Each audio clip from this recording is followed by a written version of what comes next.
Hello and welcome to today's story time. Tim the tiger has picked a book for us today. Tim, which book have you picked? Oh, this one. Let's see.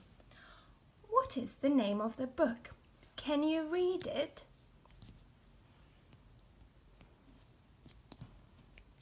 The Day Louis Got Eaten.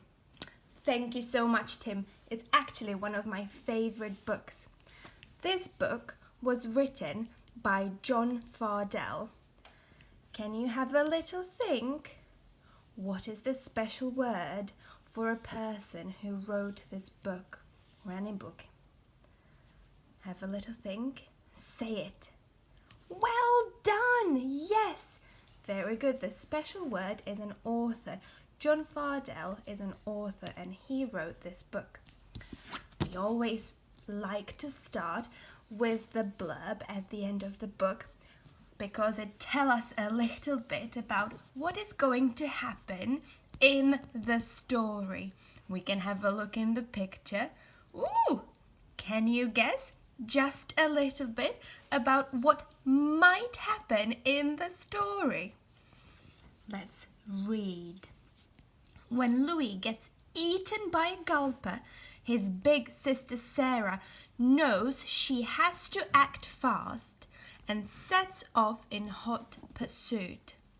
By rescuing a boy from Gulper's tummy isn't so simple, especially when other strange and scary creatures are looking for their dinner too. Ooh, I wonder who this is. Might this be Sarah, Louis' big sister? Well, I am really excited to read this book. Let's have a look at the cover one more time.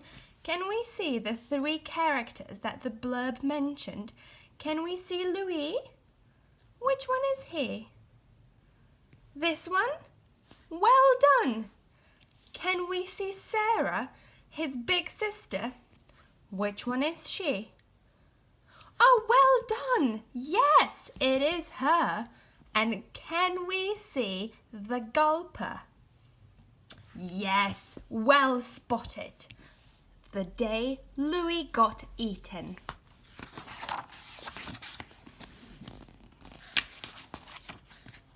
Written by John Fardell. Louis and his big sister Sarah were out in the woods one day when, unfortunately, Louis was eaten by a gulper. Rah! Flick! Gulp! Sarah didn't panic. She knew that gulpers usually swallow their food down whole and that if she was quick, there might be a way to get Louis back out. Stopping only to collect something she thought she might need, she set off after the gulper in hot pursuit. She had almost caught up with it when, unfortunately, the gulper was eaten by a grabula. Grab! Gobble! Gurgle! Sarah followed the grabula to its nest. She had almost caught up with it when, unfortunately, it was eaten by an undersnatch. Snatch! Sarah chased after the undersnatch and had almost caught up with it when, unfortunately, it was eaten up by a spiny-backed guzzler.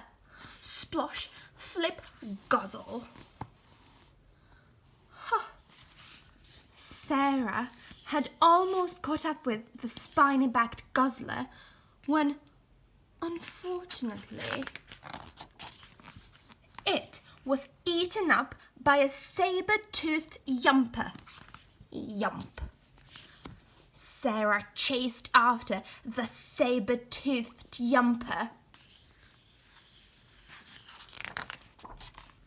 and fortunately managed to track it to its lair without it being eaten up by anything. She waited until it was asleep and crept up to its open mouth. She crawled into its stomach, then clambered into the mouth of the spiny-backed guzzler, then into the undersnatch, then into the grabular, and finally into the gulper.